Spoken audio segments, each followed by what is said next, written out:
ಹೊಸ ಮನೆ ಕಟ್ಟುವ ಯೋಚನೆಯಲ್ಲಿದ್ದೀರಾ? ನಿಮ್ಮ ಮನೆಯಲ್ಲಿ ವಾಸ್ತು ದೋಷವಿದೆಯೇ? ಹಾಗಾದರೆ ನಿಮಗಿದೆ ಸುವರ್ಣಾವಕಾಶ. ಕೇವಲ 6 ದಿನಗಳಲ್ಲಿ ಮಾಸ್ಟರ್ಸ್ ವಾಸ್ತುವನ್ನು ಕಲಿಯಿರಿ. ಈ ತರಗತಿಯೊಂದಿಗೆ ಮುದ್ರಿತ ವಾಸ್ತುವಿನ ಪುಸ್ತಕವನ್ನು ಪಡೆಯಿರಿ. ಫೆಬ್ರವರಿ 10ರಂದು ಶುರುವಾಗುವ ಮಾಸ್ಟರ್ಸ್ ವಾಸ್ತು ತರಗತಿಗಳಿಗೆ ಹಿಂದೆ ನೋಂದಾಯಿಸಿ ಹಾಗೂ ವಾಸ್ತುವಿನ ಸರಳ ಪರಿಹಾರಗಳನ್ನು ಮಾಡಿಕೊಳ್ಳಿ. ಹೆಚ್ಚಿನ ಮಾಹಿತಿಗಾಗಿ ನಮ್ಮ ನಕ್ಷತ್ರ ನಾಡಿಯನ್ನು ಸಂಪರ್ಕಿಸಿ. ಧನ್ಯವಾದಗಳು.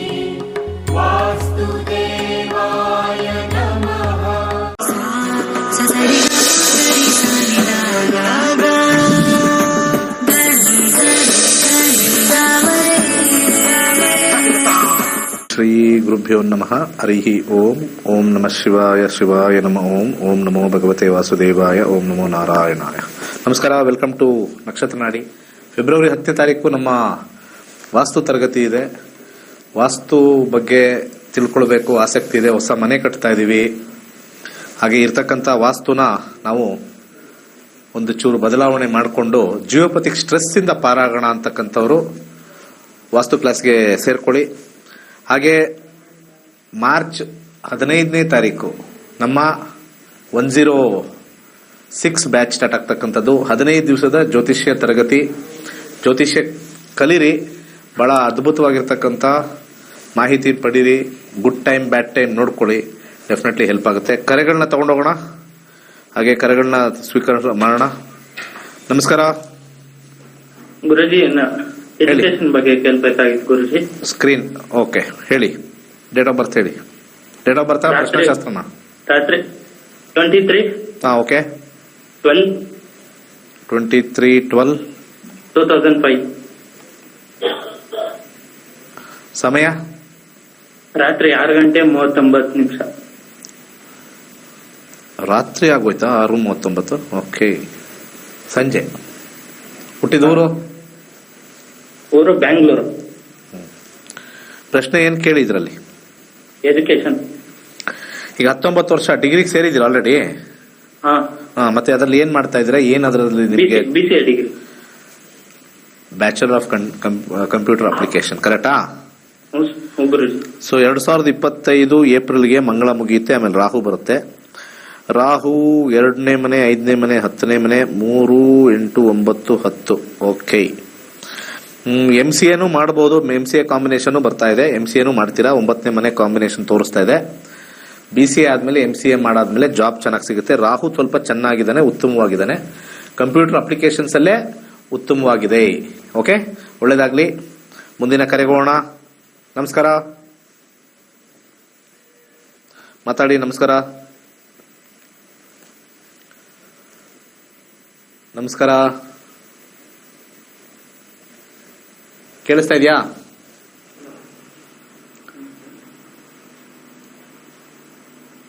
ಹಲೋ. ಏನೋ ಮಾಡ್ತಾರಪ್ಪ. ನಮಸ್ಕಾರ.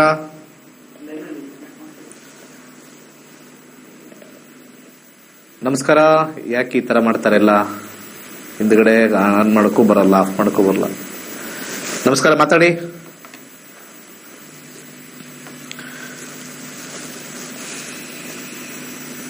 ನಮಸ್ಕಾರ. ನಮಸ್ತೆ ಗುರುಜಿ. ಎಲ್ಲಮ್ಮ ಇದೆಯಾ? ಇದೇ ಭೂಮಿ. ಬೇಗ ಮಾತಾಡಿ. ಅವಾಗ್ಲಿಂದ ಕಾಯ್ತಾ ಇದ್ವಿ. ಹೇಳಿ. ಯಾರ ಬಗ್ಗೆ ಕೇಳಬೇಕು? ಚೆನ್ನಾಗಿದ್ದೀರಾ? ನಾವು ಆರೋಗ್ಯವಾಗಿದ್ದೀವಿ. ನಮ್ಮ ಮಗನ ಬಗ್ಗೆ ಕೇಳ್ಬೇಕಿತ್ತು. Date of birth, place of birth ಅಥವಾ 2/10/2009. 2 ಅಕ್ಟೋಬರ್ 2009. ಸಮಯ 12:26 ಶುಕ್ರವಾರ ಮಧ್ಯಾಹ್ನ. ಇನ್ನೊಂದ್ಸತಿ ಹೇಳಿ. 12:26. ಹುಟ್ಟಿದ ಊರು? ಬೆಂಗಳೂರೇ. ಓಕೆ. 2/10/2009. ಈಗೇನು 10ನೇ ಕ್ಲಾಸ್ 9ನೇ ಕ್ಲಾಸ್? ಎಷ್ಟು? ಈಗ 10ಕ್ಕೆ ಹೋಗ್ತಾನೆ. ಸರಿ. ಸದ್ಯಕ್ಕೆ ಶನಿ ದಶೆ ಕಾಂಬಿನೇಷನ್ ಇದೆ. ಶನಿಯಲ್ಲಿ ನಿಧಾನಕ್ಕೆ ಓದಿಸ್ತಾನೆ ಶನಿ. ಯಾಕಂದ್ರೆ 9ನೇ ಮನೆ ಸ್ವಲ್ಪ ನಿಧಾನಗತಿಯ ಉದ್ಯೋಗ ಮತ್ತೆ ನಿಧಾನಗತಿಯ ಕಲಿಕೆ ಎಲ್ಲ ಬರುತ್ತೆ. ಏನ್ ಪ್ರಶ್ನೆ ಇತ್ತು ನಿಮ್ದು? ವಿದ್ಯಾಭ್ಯಾಸ. 23ರಲ್ಲಿ ಸ್ಟಾರ್ಟ್ ಆಗಿದೆ. 42ವರೆಗೂ ಕೂಡ ಶನಿ ಇರೋದ್ರಿಂದ ಓದ್ತಾನೆ ಇರ್ತಾರೆ. ನೀವೇನೋ ಓದೋದು ಕಮ್ಮಿ ಅಂದ್ಕೊಬಿಡಿ. ಲೈಫ್ ಲಾಂಗ್ ಓದ್ತಾ ಇರ್ತಾರೆ. 43ವರೆಗೂ ಓದ್ತಾ ಇರ್ತಾರೆ. ಹೊಸದು ಏನೋ ಕಲಿತಾನೆ ಇರ್ತಾರೆ. ಅವ್ರ ಜಾಬ್ಗೆ ಸೇರಿದ್ರು ಕೂಡ ಕಲಿತಾನೆ ಇರ್ತಾರೆ. ಸೊ ಇದನ್ನ ತಲೆಯಲ್ಲಿ ಇಟ್ಕೊಳ್ಳಿ. ಓಕೆ.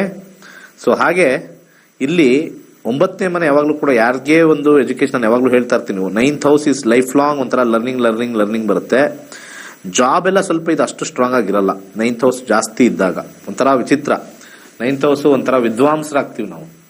ಆದ್ರೆ ಇದೇನಾಗುತ್ತೆ, ಫೈನಾನ್ಷಿಯಲ್ ಸೆಗ್ಮೆಂಟ್ ಜಾಬ್ಗೆ ಎಲ್ಲ ಸ್ವಲ್ಪ ಸಣ್ಣದಾಗಿ ಚಿಕ್ಕದಾಗಿ ಹೋಗುತ್ತೆ. ತುಂಬಾ ಜನರದ್ದು ನೋಡಿದೀನಿ, ಹೇಳ್ತಾ ಇರ್ತಾರೆ ಯಾವಾಗ್ಲೂ, ಸರ್ ನಾನು ಎಷ್ಟೊಂದು ಓದಿದ್ದೀನಿ ಸರ್, ಸರಿಯಾಗಿರೋ ಕೆಲಸ ಇಲ್ಲ. 9th house place A important role. Taking knowledge ಅವೆಲ್ಲ ಕೂಡ 9ನೇ ಮನೆ ಜಾಸ್ತಿ ತೋರಿಸುತ್ತೆ. ಬಟ್ ಆದ್ರೆ ಪ್ರೈಮ್ ಟೈಮಲ್ಲಿ ನಮಗೆ ಮನೆಗಳು ದಶಾಭುಕ್ತಿಗಳು ಆಕ್ಟಿವೇಟ್ ಆಗಬೇಕು, ಅವಾಗ ಈಸಿ ಆಗುತ್ತೆ. ಎಷ್ಟೋ ಜನ PhD ಮಾಡ್ತಾ ಇರ್ತಾರೆ, ಸರ್ 50,000 ಸಂಬಳ ಇದ್ದೀನಿ ಅಂತಾರೆ. ಅವ್ರಿಗಿನ ಕಮ್ಮಿ ಇಂಜಿನಿಯರಿಂಗ್ ಅಲ್ಲಿ ಓದ್ತಾ ಇರ್ತಾರೆ, 3 ಲಕ್ಷ ಸಂಬಳದಲ್ಲಿ ಇರ್ತಾರೆ. ಸೊ ತುಂಬಾ ವೇರಿಯೇಷನ್ ಇರ್ತಕ್ಕಂಥದ್ದು. ನಮಸ್ಕಾರ. ನಮಸ್ತೆ ಗುರುಜಿ. ಹೇಳಿ. ಆರೋಗ್ಯದ ಬಗ್ಗೆ ಕೇಳ್ಬೇಕಾಯ್ತು ಗುರುಜಿ. ಪ್ರಶ್ನೆಶಾಸ್ತ್ರನ ಡೇಟ್ ಆಫ್ ಬರ್ತಾ ಪ್ರಶ್ನೆ ಶಾಸ್ತ್ರ ಗುರುಜಿ. ಹೇಳಿ. 1 ರಿಂದ 291 ಸಂಖ್ಯೆ ಹೇಳಿ. 21 ಗುರುಜಿ. ಎಷ್ಟು? 21. ನಿಮ್ದೇನಾ ಇದು? ನಮ್ದೇ. ಹೆಲ್ತ್ ಬಗ್ಗೆ ಹಾಕಿದೀನಿ. 6ನೇ ಮನೆ ಕಾಯಿಲೆ ಬಗ್ಗೆ ವಿಚಾರಗಳ ಸ್ವಲ್ಪ ಕೂಲಂಕುಷವಾಗಿ ಕೊಡುತ್ತೆ. 11-10 ಇಲ್ಲಿ ಕಾಯಿಲೆ ಹಾಕೋಣ. ಕಾಯಿಲೆ ಹೆಲ್ತ್. ರಾಹು ರೆಟ್ರೋಗ್ರೇಡ್ 11, ಶನಿ 11, 10, 9. ಇದು ದೀರ್ಘಕಾಲದ ಒಂದು ವಿಚಾರ ಇರುತ್ತೆ. ಬಟ್ ಆದ್ರೆ ನಿಮಗೇನು ಸಮಸ್ಯೆ ತರ್ತಕ್ಕಂಥದ್ದಲ್ಲ. ಅರ್ಥ ಆಯ್ತಲ್ಲ? ಅಂದ್ರೆ ಜೀವಕ್ಕೆ ಕುತ್ತು ತರ ಇರಲ್ಲ. ಹೌದು ಗುರುಜಿ. ಹೇಳಿ, ಏನಾಗಿದೆ? ಗಂಟ್ಲು ನೋವು ಸ್ಟಾರ್ಟ್ ಆಗೈತೆ 1 ತಿಂಗಳಿಂದ. ಅದೇ ಮಾತ್ರೆ ನುಂಗಿದಾಗ ಕಡಿಮೆ ಆಗುತ್ತೆ, ಮತ್ತಂಗೆ ಇರುತ್ತೆ. ಈಗ ನೀವು ಕಾಯಿಲೆ ಅಂದಿದ ತಕ್ಷಣ ನಾವೆಲ್ಲ ಓಡೋಗ್ಬಿಡ್ಬೇಕು ಅನ್ಸ್ಬಿಡುತ್ತೆ. ಗ್ರಹಗಳು ಕರೆಕ್ಟ್ ಆಗಿ ಹೇಳ್ತವೆ, ಏನು ಇಲ್ಲ, ಇದು ಅಂಡರ್ಗ್ರೌಂಡ್ ಅಲ್ಲಿ ಮಾತ್ರ ಪ್ರಾಬ್ಲಮ್ ಇದೆ, ಸರೋಗುತ್ತೆ ಅಂತ ಹೇಳ್ತಾ ಇದ್ದೇವೆ. ಇದೇನು ಅಂತ ಏನು ಲೈಫ್ ಥ್ರೆಟ್ನಿಂಗ್ ಪ್ರಾಬ್ಲಮ್ ಅಲ್ಲ. ಸೊ ಇದು ಅಂತರ್ಭುಕ್ತಿಲಿ ನೋಡ್ಬೇಕು. 8 ಗುರು ಅಂತರ್ಭುಕ್ತಿಲಿದೆ. ಗುರು ಆದ್ಮೇಲೆ ನೆಕ್ಸ್ಟ್ ಶನಿ ಬರುತ್ತೆ. 1, 9, 1 ಸೆಲ್ಫು, 9 ಟ್ರೀಟ್ಮೆಂಟು, 11, 10 ಎಂಡು ಸಬ್ಲಾಡ್ ಅಲ್ಲಿ ಚೆನ್ನಾಗಿದೆ. ಶನಿ ಬಂದಾಗ ಕ್ಲಿಯರ್ ಆಗುತ್ತೆ ಸ್ವಲ್ಪ. ಶನಿ 2020 ಗುರು ಶನಿ. ಈ 10ನೇ ತಾರೀಕು ಫೆಬ್ರವರಿ ಆದ್ಮೇಲೆ ಇರೋದೇ ಇಲ್ಲ. ತಲೆನೇ ಕೆಡಿಸ್ಕೋಬೇಡಿ. ಓಕೆ, ಮುಂದಿನ ಕರೆಗೆ ಹೋಗೋಣ. ತಲೆ ಕೆಡಿಸ್ಕೋಬೇಡಿ. ಪ್ರಶ್ನಾಶಾಸ್ತ್ರ ನಮಗೆ ಕನ್ಫ್ಯೂಷನ್ ಕೊಡುತ್ತೆ.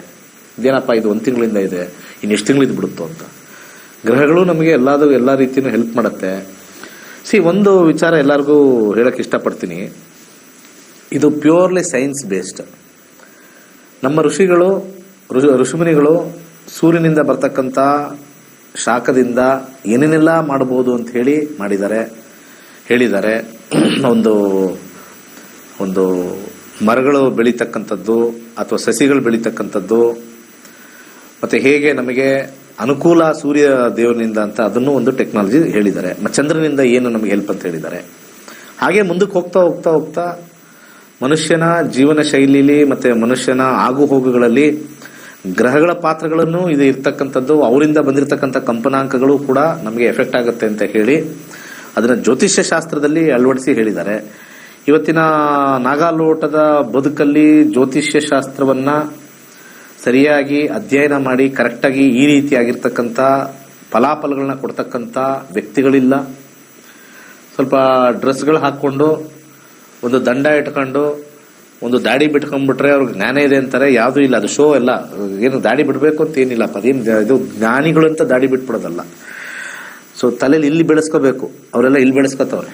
ಇಲ್ಲಿ ಬೆಳೆಸ್ಕೊಂಡು ಕರೆಕ್ಟಾಗಿ ಹೇಳ್ಬೇಕು. People are like that. ತುಂಬ ಜನ ಅದಕ್ಕೆ ಜನರು ಡ್ರೆಸ್ಸಿಗೆ ಮಾರಿ ಹೋಗ್ತಾ ಇರೋದು.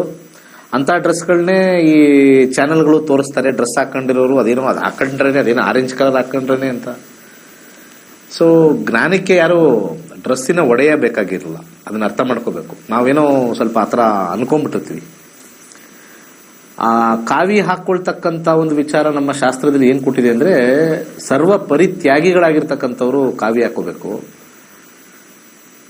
ಕಾವಿ ಹಾಕೊಂಡು ನಾವು ಹೋಮ ಮಾಡ್ತೀವಿ, ಅಷ್ಟು ಕೊಡಿ ಇಷ್ಟು ಕೊಡಿ ಅಂತ ಹೇಳ್ತಕ್ಕಂಥ ಜನರನ್ನ ನಾವು ನೋಡ್ತಾ ಇದೀವಿ. ಅಂದ್ರೆ ಸಮ್ವೇರ್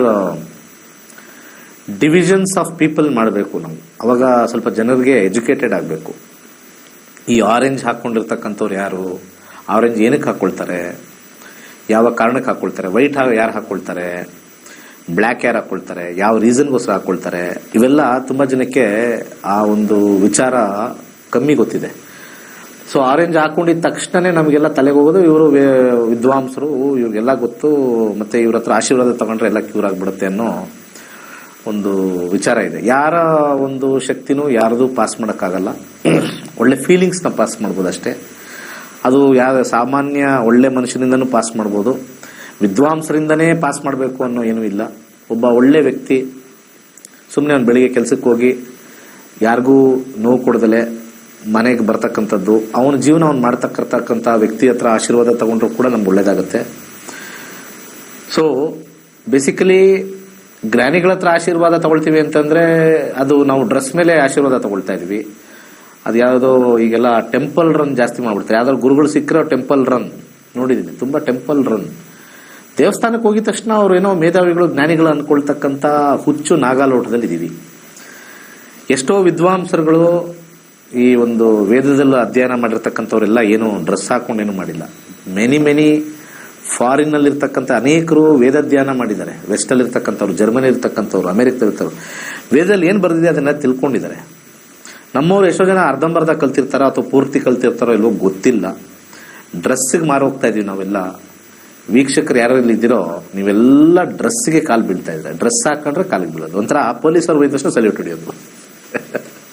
ಪೊಲೀಸ್ ನೋಡಿದ ತಕ್ಷಣ ಓ ಪೊಲೀಸ್ ಡ್ರೆಸ್ಸಾ, ಓ ಸಲ್ಯೂಟ್. ಕಳ್ಳ ಪೊಲೀಸ್ ಡ್ರೆಸ್ ಆಗಿದ್ರೆ ಏನ್ ಮಾಡ್ತೀರಾ? ಅಷ್ಟೇ.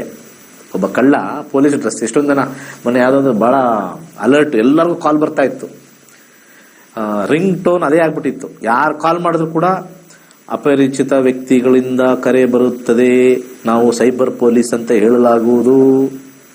ಅದೇ ಕಾಂಪೌಂಡ್ರು, ಪೊಲೀಸಲ್ಲಿರೋ ಕಾಂಪೌಂಡ್ರು ಅದು ಅದನ್ನೇ ಹೇಳ್ತಾ ಇರೋದು. Very difficult. ಅದಕ್ಕೆ ಅಸ್ಟ್ರಾಲಜಿನ ಬೇರೆಯವ್ರ ಹತ್ರ ಕೇಳಿದ್ರೆ definitely we are going to wrong direction.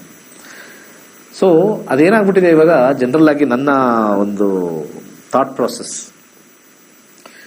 Dynamic ಲೈಫಲ್ಲಿ ಇದೀವಿ ನಾವೆಲ್ಲ. ನಾವು ಡೈನಮಿಕ್ ಲೈಫಲ್ಲಿ ಇದೆ ಅಂದ್ರೆ ಫಾಸ್ಟ್ ಫೇಸ್ಡ್ ಲೈಫಲ್ಲಿ ಇದೀವಿ. ನಾವು ಆಗ್ತಾ ಇಲ್ಲ ಅಂತ ಹೇಳ್ತೀವಿ.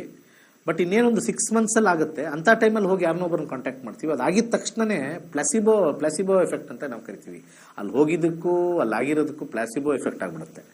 ಸೊ ಆ ಪ್ಲಾಸಿಬೋ ಮತ್ತೆ ಯಾರೋ ಹೇಳಿದ್ರು ಅಲ್ಲಿ ಹೋದ್ರೆ ಎಲ್ಲ ಆಗುತ್ತೆ ಅಂತೆಲ್ಲ ಹೇಳಿ ಈ ಒಂದು ತಪ್ಪು ಕಲ್ಪನೆ ಇದೀವಿ. ಆಗೋ ಟೈಮ್ಗೆ ಎಲ್ಲಾನು ಆಗುತ್ತೆ, ಕಿತ್ತೋಗೋ ಟೈಮಿಗೆ ಎಲ್ಲ ಕಿತ್ತೋಗುತ್ತೆ. So finding the right time and ಕರೆಕ್ಟಾಗಿ ಹೇಳ್ತಕ್ಕಂಥದ್ದೇ ಜ್ಯೋತಿಷ್ಯ. ನೆಕ್ಸ್ಟ್ ಮಂತೆ ನಿಮಗೆ ಸೆಟ್ ಆಗುತ್ತೆ ಅಂತ ಹೇಳಿ ಕಳಿಸ್ಬೇಕು. ಅದು ಬಿಟ್ಬಿಟ್ಟು ನೆಕ್ಸ್ಟ್ ಮಂತೆ ಆಗೋ ತರ ಕಾಂಬಿನೇಷನ್ ಇದೆ ಅಂತ ತಿಳ್ಕೊಂಡು ಅದನ್ನ ಬೇರೆ ತರ ಆಲೋಚನೆ ಮಾಡ್ತಕ್ಕಂಥವ್ರು ಒಬ್ರು ಇದ್ದಾರೆ. ಮತ್ತೆ ಈ ಕಲಿಕೆನ ಅವನು ಕಳೆದ ಒಂದು 9 ವರ್ಷದಿಂದ ಮಾಡ್ತಾ ಇದ್ದೀನಿ. ಇನ್ನೂ ಬೇರೆಯವರು ಕಳಿಸ್ತಾರೆ, ಓ ಅವನೇನು ಕಲಿಸ್ತೀನಿ ನಾನು ಇನ್ನೊಂಥರ ಕಲಿಸ್ತೀನಿ ಅಂತ ಹೇಳಿ ಅವರೊಂಥರ ಸೆಕೆಂಡ್ ಲೆವೆಲ್ ಕಾಂಪೌಂಡರ್ಗಳು ಇರ್ತಾರೆ. ಅಲ್ಲೋದ್ರೆ ಅವ್ರ ಶನಿ ಇಲ್ಲಿದ್ರೆ ಹಂಗೆ, ದ್ವಿಸ್ವಭಾವದಲ್ಲಿದ್ರೆ ಹಿಂಗೆ. ಸುಮ್ಮನೆ ದ್ವಿಸ್ವಭಾವದಲ್ಲಿದ್ರೆ 2 ಮದುವೆ ಅಂತ ಹೇಳ್ಬಿಡ್ತಾರೆ. ಆ ದೇಶ ಕಾಲಮಾನ ಅದೆಲ್ಲ ನೋಡಬೇಕು. ನಮ್ಮಲ್ಲಿ ಪಾಲಿಗಮಿನೇ ಇಲ್ಲ, ಮಾನೋಗಮಿನೇ ಇರೋದು. ಅದರಲ್ಲಿ ನಾವು ಹಿಂಗೆ 2 ದ್ವಿಸ್ವಭಾವದಲ್ಲಿ ತಗೊಳಕ್ಕಾಗತ್ತೆ. ಅದಕ್ಕೆ ಜ್ಯೋತಿಷ್ಯ ಬರೆಯೋರು ಫಸ್ಟು ದೇಶ ಕಾಲ ವರ್ತಮಾನದ ಮೇಲೆ ನಾವು ನೋಡ್ಕೊಂಡು ಮಾಡಬೇಕು. ಅದರಲ್ಲಿ ಅಭಿವ್ಯಕ್ತಿ ಇದ್ರೂ ಕೂಡ ನಾವಿಲ್ಲಿ ಅದನ್ನು ತಗೊಳ್ಬಾರ್ದು. ಸರ್ಟೆನ್ ಇದೆಲ್ಲ ತಗೊಳ್ಬೇಕು. But how planetary drives the person ಅನ್ನೋದು ಬಹಳ ಇಂಪಾರ್ಟೆಂಟ್ ಆಗಿರ್ತಕ್ಕಂಥದ್ದು. ನಮಸ್ಕಾರ, ಮುಂದಿನ ಕರೆ ತಗೊಂಡು ಹೇಳಿ. ನಮಸ್ತೆ ಗುರುಜಿ. ಹೇಳಿ ಕೇಳಿಸ್ತಾ ಇದೆ, ಹೇಳಿ. ನಮ್ಮ ಮಗಳು ಮದುವೆ ಬಗ್ಗೆ ಕೇಳೋದಿತ್ತು ಗುರುಜಿ. ಡೇಟ್ ಆಫ್ ಬರ್ತ್ ಹೇಳ್ತೇನೆ. 14/9 ಓಕೆ 1999 ಓಕೆ 8:35 ಬೆಳಿಗ್ಗೆ ರಾಯಚೂರು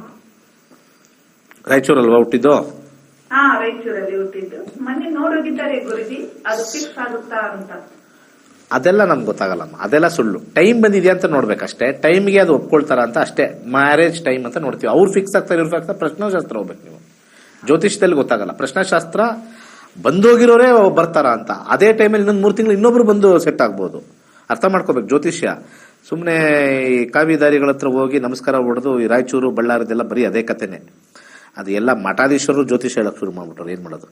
7ನೇ ಮನೆ ದಶದಲ್ಲಿ ಎಸ್ಸಂದಿದೆ, ಭುಕ್ತಿಯಲ್ಲಿ ಬುಧನೂ ಕೂಡ ಎಸ್ಸಂದಿದೆ, ಮಂಗಳನು ಎಸ್ಸಂದಿರೋದ್ರಿಂದ ಸ್ವಲ್ಪ ಆಗೋ ಸಾಧ್ಯತೆ ನಾನಿಲ್ಲಿ ಕಾಂಬಿನೇಷನ್ ಭುಕ್ತಿ ಅಂತೂ ಸ್ಟ್ರಾಂಗ್ ಆಗಿ ತೋರಿಸ್ತಾ ಇದೆ.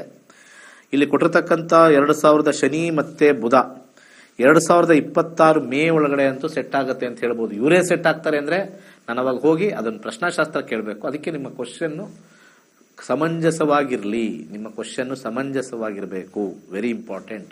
ಯಾಕಂದ್ರೆ ನೀವು ಅದರದೇ ಇಂಟ್ರೆಸ್ಟ್ ಇದ್ರೆ, ಯಾಕಂದ್ರೆ ಒಂದ್ಸತಿ ಏನಾಗ್ಬಿಟ್ಟಿರುತ್ತೆ, ಬಂದಿರತಕ್ಕಂಥ ಹುಡುಗ ಬಹಳ ಚೆನ್ನಾಗಿ ಓದಿದ್ದಾನೆ, ಮನೆತನ ಚೆನ್ನಾಗಿದೆ, ಇದು ಇಲ್ಲಿ ಹೇಳುತ್ತೆ, ಅವರೇ ಸಿಗ್ತಾರೆ ಅಂತ ಇಲ್ಲಿ ಹೆಂಗ್ ಗೊತ್ತಾಗತ್ರಿ? ಇಲ್ಲಿ it only shows the time but it doesn't show who. ದಯವಿಟ್ಟು ಅರ್ಥ ಮಾಡ್ಕೊಳ್ಳಿ. ಆಲ್ವೇಸ್ ಜ್ಯೋತಿಷ್ಯ ಶಾಸ್ತ್ರದಲ್ಲಿ ಟೈಮ್ ತೋರಿಸುತ್ತೆ, ವೆನ್ ಅಂತ, ಹೂ ಅಂತ ಜ್ಯೋತಿಷದಲ್ಲಿ ತೋರ್ಸಕ್ಕಾಗಲ್ಲ. ನಮ್ಗೆ ಆ ಲೆವೆಲ್ ಯಾರಿಗೂ ಇಲ್ಲ, ಕಾವಿದಾರಿಗಳಿಗೂ ಇಲ್ಲ, ತಪಸ್ ಮಾಡಿದವರು ಹೇಳೋದೇ ಇಲ್ಲ. ತಪಸ್ ಮಾಡಿದವ್ರು ಏನಕ್ಕೆ ಬೇಕಿವೆಲ್ಲ? ತಪಸ್ ಮಾಡ್ತಾ ಮಾಡ್ತಾ ಮಾಡ್ತಾ ಹೋಗಿ ಈ ಜೀವನದಲ್ಲಿ ಈ ಒಂದು ಪಬ್ಲಿಕ್ಗೆ ಹಂಗಾಗತ್ತೆ ಹಿಂಗಾಗತ್ತೆ ಅಂತ ಹೇಳಿ ಕೆಲವು ಸ್ವಾಮೀಜಿಗಳು ಹೇಳ್ತಾರಲ್ಲ, ಅದೆಲ್ಲ ಸುಳ್ಳು. ಸ್ವಾಮೀಜಿಗಳು ಅದನ್ನ ಹೇಳ್ಬಾರ್ದು, ಅದು ರೂಲ್ ಇದೆ. ನಿಜವಾದ ಆಧ್ಯಾತ್ಮಿಕ ಸ್ವಾಮೀಜಿಗಳು ಭವಿಷ್ಯವನ್ನ ನುಡಿಲೇಬಾರ್ದು. ಪ್ರಪಂಚದಲ್ಲಿ ಏನಾಗುತ್ತೆ, ಹೋಗೋ ಟೈಮ್ ಎಲ್ಲರೂ ಹೋಗ್ಬೇಕು ಅಂತ ಹೇಳ್ತಾರೆ ಅಷ್ಟೇ, ಆಗತ್ತೆ ಅಂತ ಹೇಳ್ಬೇಕು. ಆ ರೀತಿಯಾಗಿರ್ತಕ್ಕಂಥ ಜ್ಞಾನಿಗಳು, ಆ ರೀತಿಯಾಗಿರ್ತಕ್ಕಂಥ ಈ ಸ್ವಾಮೀಜಿಗಳು ಕೆಲವರನ್ನೇ ನೋಡಿರೋದು ನಾವು. ಈ ಶ್ರೀಧರ್ ಸ್ವಾಮೀಜಿಗಳು ಅವರೆಲ್ಲ ಇದ್ರು, ಅವರೆಲ್ಲ ಬಹಳ ಒಳ್ಳೆ ವಿಚಾರಗಳನ್ನ ಹೇಳ್ಬಿಟ್ಟು ಅವ್ರು ಅಂಥವ್ರು. ಅದ್ ಬಿಟ್ಬಿಟ್ಟು 2026ಕ್ಕೆ ಹಂಗಾಗ್ಬಿಡುತ್ತೆ ಹಿಂಗಾಗ್ಬಿಡುತ್ತೆ ಅದನ್ನ ತಗೊಂಡ್ಬಂದು ಒಂದು ಯೂಟ್ಯೂಬ್ ಅಲ್ಲಿ ಹಾಕಿ ಲಕ್ಷಗಟ್ಲೆ ಓಡಿಸೋದು. ಇವರು ಎಲ್ಲ ಭವಿಷ್ಯನೂ ನಿಜ ಆಗಿದೆ.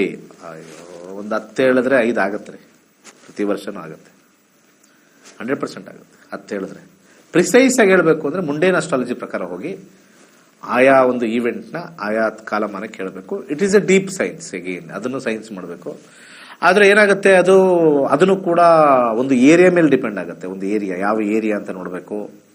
ಅದು ಮೊನ್ನೆ ನಾನು ಒಂದು ಫಾರೆಸ್ಟ್ ಫೈರ್ ಆಗುತ್ತೆ ಅಂತ ಹೇಳಿದ್ದು, ಅದು ಕ್ಯಾಲಿಫೋರ್ನಿಯಾದಲ್ಲಾಯ್ತು. ಅದನ್ನ ಎಕ್ಸಾಕ್ಟ್ ಲ್ಯಾಟಿಟ್ಯೂಡ್ ಲಾಂಗಿಟ್ಯೂಡ್ ಪಿನ್ ಮಾಡಕ್ಕೆ ಅದು ಇನ್ನೂ ಒಂದು ಸ್ವಲ್ಪ ಡೀಪ್ ಸ್ಟಡೀಸ್ ಇರುತ್ತೆ, ಈಸಿ ಕಂಡುಹಿಡಿಯಬಹುದು, ಏನಂತದ್ದೇನಿಲ್ಲ. ಕಾಲಮಾನಗಳಲ್ಲಿ ಏನಾಗುತ್ತೆ, ಒಬ್ಬ ವ್ಯಕ್ತಿಗೆ ಹೀಗಾಗತ್ತೆ ಅನ್ನೋದೊಂದು ಕಾಲಜ್ಞಾನ ನೋಡಿ ಮಾಡಿದಾಗ ಏನಾಗುತ್ತೆ, ಹೋಗ್ತಾ ಹೋಗ್ತಾ ಹೋಗ್ತಾ ಏನ್ ಹೇಳಿ ಏನ್ ಪ್ರಯೋಜನ ಆಗೋದಾಗತ್ತೆ ಅನ್ನೋ ಒಂದು ಮನಸ್ಥಿತಿ ಒಳಗೂ ಬಂದ್ಬಿಡ್ತೀವಿ ನಾವು. ಅದಾಗುತ್ತೆ ಎಲ್ಲ ಪ್ರತಿಯೊಬ್ಬ ಮನುಷ್ಯನಿಗೂ. ಇನ್ನ ಬರೀ ಬಂಡಲ್ ಬಿಟ್ಕೊಂಡು ಹೋಗೋರು ಪ್ರತಿ ವರ್ಷನೂ ಅಗ್ನಿಹಾಹುತ ಅಂತ ಹೇಳ್ತಾರೆ, ಪ್ರತಿ ವರ್ಷನೂ ಅಗ್ನಿ ಅಗ್ನಿ ಅಗ್ನಿ 4 ಅಗ್ನಿ, ವಾಯು, ಜಲ, ಈ 3 ಇಟ್ಕೊಂಡ್ಬಿಡ್ತಾರೆ. 3 ಇಟ್ಕೊಳ್ಳೋದು, ಪಂಚಭೂತಗಳು 3 ಇಟ್ಕೊಳ್ತಾರೆ. ಅಗ್ನಿ ಅವಘಡದಲ್ಲಿ ಜಾಸ್ತಿ, ಅಲ್ಲೊಂದ್ ಸ್ವಲ್ಪ ಹೇಳ್ಕೊಂಡು ಹೋಗ್ತಾರೆ.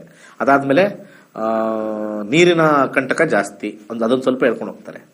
ಯಾವಾಗ ಇವೆರಡರಲ್ಲಿ ಯಾವ್ದಾದ್ರು ಒಂದಾಗುತ್ತೋ ಅದನ್ನ ತೆಗೆದು ಹಾಕೋದು. This is what is happening. So prediction is very simple. ಒಂದು ದುರಂತದ ಬಗ್ಗೆ ಹೇಳಿದಷ್ಟು ನಾವು ಪ್ರಚಾರದಲ್ಲಿ ಬರ್ತೀವಿ, ಒಳ್ಳೇದೇ ಹೇಳಿದ್ರೆ ಪ್ರಚಾರಕ್ಕೆ ಬರಲ್ಲ ನಾವು. ದುರಂತಗಳು ಹೇಳಬೇಕು, ಎಲ್ಲರಿಗೂ ಕಿವಿಗೂ ದುರಂತಗಳಂದ್ರೆ ಆಸೆ. ನ್ಯೂಸ್ ಚಾನೆಲ್ ತರ ಎಲ್ಲ ದುರಂತಗಳೇ ಇರಬೇಕು, ದುರಂತದನ್ನೇ ಆಸೆ ಪಡ್ತಕ್ಕಂಥದ್ದು. ನಮಸ್ಕಾರ. ಹಾ ನಮಸ್ಕಾರ ಗುರುಜಿ. ಹಾ ಹೇಳಿ. ನಾನು ಜಾಬಿಂಗ್ ಕೇಳೋದಿಕ್ಕೆ ಪ್ರಶ್ನಾಶಾಸ್ತ್ರ. ಹಾ ಹೇಳಿ. 1 to 240 ನಂಬರ್ ಹೇಳಿ. 135. ಯಾರು ನಿಮ್ದೇನಾ? ಹಾ ನಮ್ದೇ ಜಾಬಿಂಗ್. ಹಾ ಈಗ ಜಾಬ್ ಅಲ್ಲಿ ಕೇಳ್ಬೇಕು, ಜಾಬ್ ಅಲ್ಲಿ ಇದ್ದೀರಾ?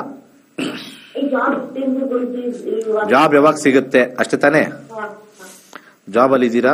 ಜಾಬ್ ಅಲ್ಲಿ ಇದ್ದಾಗ ಅಂತರ್ಭುಕ್ತಿ ಲೆವೆಲ್ ಅನ್ನು ನೋಡ್ತೀವಿ. 8 ಅಂದ್ರೆ ಅಬ್ಸ್ಟೆಕಲ್ಸ್ ಇದೆ, 5 ಅಬ್ಸ್ಟೆಕಲ್ಸ್ ಇರುತ್ತೆ. ಯಾಕಂದ್ರೆ ನಾವು ಜಾಬ್ ಅಂತ ಹಾಕಿದಾಗ ರೆಡ್ ಪ್ಯಾರಾಮೀಟರ್ ತೋರಿಸ್ತಾ ಇದೆ.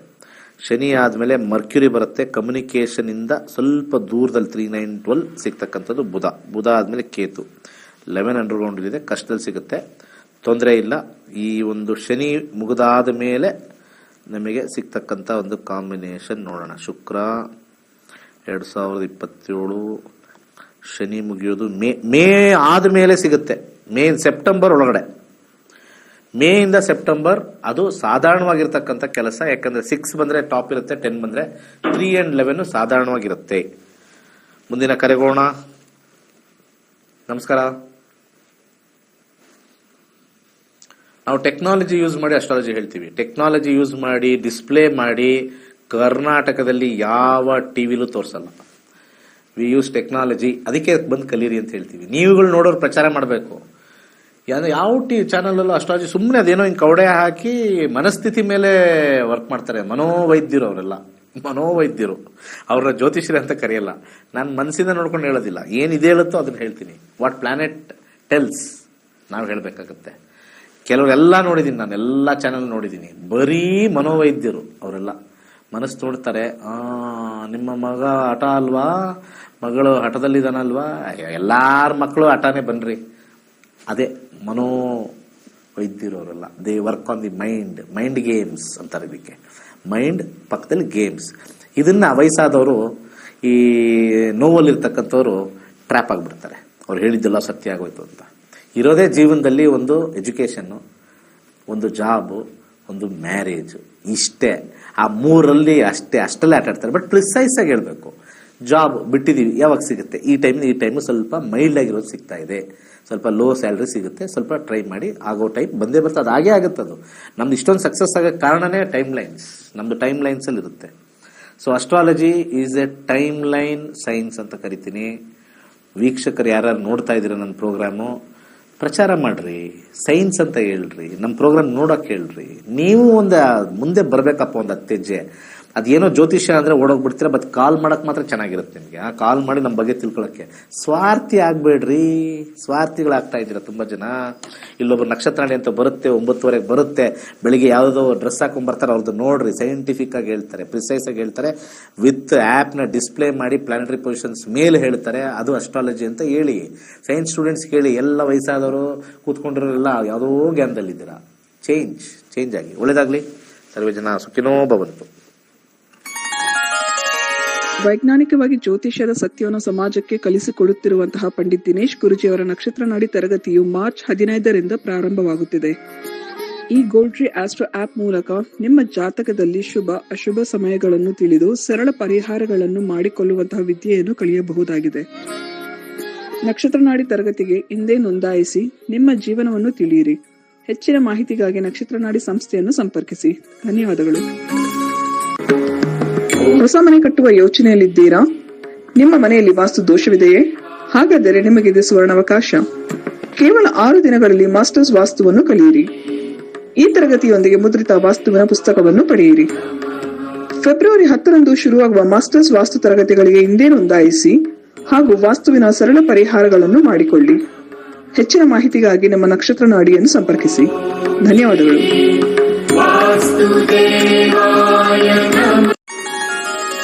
ಕೈಲಾಶ್ ಯಂತ್ರವು ಅತ್ಯಂತ ಪ್ರಾಚೀನವಾದ ಶಕ್ತಿಶಾಲಿಯಾದ ಯಂತ್ರವಾಗಿದೆ. ಸರಿಸುಮಾರು 800ರಿಂದ 1000 ವರ್ಷಗಳ ಹಿಂದೆ ಹಲವಾರು ಸಂಯೋಗಗಳಿಂದ ರಚಿಸಲ್ಪಟ್ಟಿರುವ ಯಂತ್ರವೇ ಈ ಕೈಲಾಶ್ ಯಂತ್ರ. ಇಂಟರ್ನೆಟ್ ಅಲ್ಲಿ ಗೂಗಲ್ ಅಲ್ಲಿ ಹುಡುಕಿದ್ರೆ ಕೈಲಾಶ್ ಯಂತ್ರದ ಹಿನ್ನೆಲೆ ಹುಡುಕಿದ್ರೆ ನಿಮಗೆ ಖಂಡಿತ ಸಿಗುತ್ತೆ. 800ರಿಂದ 1000 ವರ್ಷಗಳ ಹಿಂದೆ ಒಂದು ಹಲವಾರು ಕಾಂಬಿನೇಷನ್ಸ್ ನ ಮಿಕ್ಸ್ ಮಾಡಿರ್ತಕ್ಕಂಥ ವಿಶೇಷವಾಗಿರ್ತಕ್ಕಂಥ ಒಂದು ಯಂತ್ರವೇ ಕೈಲಾಶ್ ಯಂತ್ರ. ಈ ಯಂತ್ರದ ವಿಶೇಷತೆ ಬಹಳಷ್ಟಿದೆ. ಇದರ ಮಧ್ಯದಲ್ಲಿ ಕೋರ್ ಅಂತ ನಾವೇನ್ ಕರಿತೀವಿ, ಇದು ಚೈನೀಸ್ ನ್ಯೂಮರಾಲಜಿ ಬರ್ತಕ್ಕಂಥ ಲೋಶೋ ಗ್ರಿಡ್. ಹಾಗೆ ಇದರ ಸುತ್ತ ಇರತಕ್ಕಂಥದ್ದು ವಿಶೇಷವಾಗಿರ್ತಕ್ಕಂಥ 12 ಪ್ರಾಣಿಗಳು. ಅದು ಚೀನಿ ಪ್ರಾಣಿಗಳು, ಅನಿಮಲ್ ಸ್ಪಿರಿಟ್ಸ್ ಅಂತ ಹೇಳಿ ಕೆಲವರು ಮಾಡ್ತಾರೆ. ಅದರ ಸುತ್ತ ಔಟರ್ ಲೇಯರ್ ಇರತಕ್ಕಂಥ ವಿಶೇಷವಾಗಿರ್ತಕ್ಕಂಥ ಮಂತ್ರ. ಅದಾದ್ಮೇಲೆ 4ರಲ್ಲಿ ದಿಗ್ಬಂಧ ಆಗಿರ್ತಕ್ಕಂಥದ್ದು. ಒಂದು ಓಮಿಂದ ದಿಗ್ಬಂಧ ಆಗಿದೆ, ಇನ್ನೊಂದು ಸ್ವಸ್ತಿಕಿಂದ ದಿಗ್ಬಂಧನ ಆಗಿದೆ, ಒಂದು ಶಿವನ ಒಂದು ಅಂಶ ಆಗಿರ್ತಕ್ಕಂಥ ಫೋಟೋ ಇಂದ ದಿಗ್ಬಂಧನ ಆಗಿದೆ, ಕೊನೆಯಲ್ಲಿ ಒಂದು ತ್ರಿಶಕ್ತಿ ಇರತಕ್ಕಂಥ ತ್ರಿಶೂಲದಿಂದ ದಿಗ್ಬಂಧನ ಆಗಿರ್ತಕ್ಕಂಥದ್ದು. ಈ ಒಂದು ಯಂತ್ರ ನೆಮ್ಮದಿ, ಹಣಕಾಸು ವಿಚಾರ ಮತ್ತೆ ಆರೋಗ್ಯಕ್ಕೆ ಶಕ್ತಿಶಾಲಿಯಾಗಿರ್ತಕ್ಕಂಥ ಒಂದು ಯಂತ್ರ. ಸೊ ಅನೇಕ ಕಡೆಯಲ್ಲಿ ನಿಮಗೆ ಇದರದ್ದು ಕಬ್ನಾಮಿಕ್ಸ್ ಕಮ್ಮಿ ರೇಟ್ ಅಲ್ಲೂ ಸಿಗುತ್ತೆ, ಹಾಗೆ ಬರೀ ಕಾಪರ್ ಸಿಗುತ್ತೆ, ಬರೀ ಬ್ರಾಸ್ ಸಿಗುತ್ತೆ. ನಮ್ಮಲ್ಲಿ ವಿಶೇಷವಾಗಿರ್ತಕ್ಕಂಥ ಬ್ರಾಸ್ ಅಲ್ಲಿ ಮಾಡಿರ್ತಕ್ಕಂಥ ವಿಶೇಷವಾಗಿರ್ತಕ್ಕಂಥ ಕೈಲಾಶ್ ಯಂತ್ರ ಪ್ರಾಣ ಪ್ರತಿಷ್ಠೆ ಮಾಡಿ ನಿಮಗೆ ತಲುಪಿಸ್ತಕ್ಕಂಥದ್ದು. ಮತ್ತೆ ಅದರದ್ದು ಗೇಜು ಬಹಳ ಇಂಪಾರ್ಟೆಂಟ್ ಆಗಿರುತ್ತೆ. ಯಾಕಂದ್ರೆ ನಮ್ಮ ಕೈಲಾಶ್ ಯಂತ್ರ ನಮ್ಮಲ್ಲಿ ಸಿಗ್ತಕ್ಕಂಥದ್ದು ಗೇಜ್ ದಪ್ಪ ಇರುತ್ತೆ. ದಪ್ಪ ಇದ್ದಷ್ಟು ಕೂಡ ಯಂತ್ರ ಬಲಿಷ್ಠವಾಗಿರುತ್ತೆ, ಯಂತ್ರದ ಒಂದು ಕಾರ್ಯ ಬಲಿಷ್ಠವಾಗಿರುತ್ತೆ. ಬೇರೆ ಕಡೆ ಎಲ್ಲ ತೆಳು ಇರುತ್ತೆ. ಅದು ಸೇಲ್ಸ್ ಕಾನ್ಸೆಪ್ಟ್ ಅಲ್ಲಿ ಮಾಡಿದ್ರು ಕೂಡ, ನಾವಾಗ್ಲಿ ಅವರಾಗ್ಲಿ ಮಾಡಿದ್ರು ಕೂಡ ನಾವು ಒಂದು ಪ್ರಮಾಣದಲ್ಲಿ ಮಾಡ್ತಕ್ಕಂಥ ಒಂದು ವಿಚಾರ. ಸೊ ಅದನ್ನ ದೇವರ ಮನೆಯಲ್ಲಿ ಅಥವಾ ದೇವರ ಜಗಲಿಲಿ ಯಾವುದೇ ದಿಕ್ಕಲ್ಲಿ ಇಟ್ಟು ಕೆಂಪು ಹೂವಿನಲ್ಲಿ ಪೂಜೆ ಮಾಡ್ತಕ್ಕಂಥದ್ದು. ಆ ಕೆಂಪು ಹೂವಿನಿಂದ ಕೆಳಗಡೆ ಕೊಟ್ಟಿರ್ತಕ್ಕಂಥ ಮಂತ್ರ ಓಂ ಕ್ಲೀಂ ಹರ್ ವೀರಾಯ ಭೂಶಂಕರ ಲಕ್ಷ್ಮೀ ಕುರುಕುರು ಸ್ವಾಹ ಎನ್ನ ವಿಶೇಷವಾಗಿರ್ತಕ್ಕಂಥ ಮಂತ್ರನ ಸೋಮವಾರ 108 ಸತಿ ಪಠನೆ ಮಾಡಬಹುದು.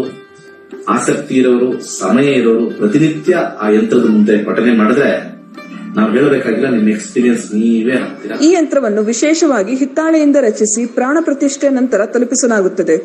ಕೈಲಾಶ ಯಂತ್ರಕ್ಕಾಗಿ ನಮ್ಮ ನಕ್ಷತ್ರ ನಾಡಿಯನ್ನು ಸಂಪರ್ಕಿಸಿ. ಧನ್ಯವಾದಗಳು. ದೇವತಾ ವಾಹನಗಳಲ್ಲಿ ಗೂಬೆಯು ಶ್ರೀ ಮಹಾಲಕ್ಷ್ಮಿಯ ವಾಹನವಾಗಿದೆ.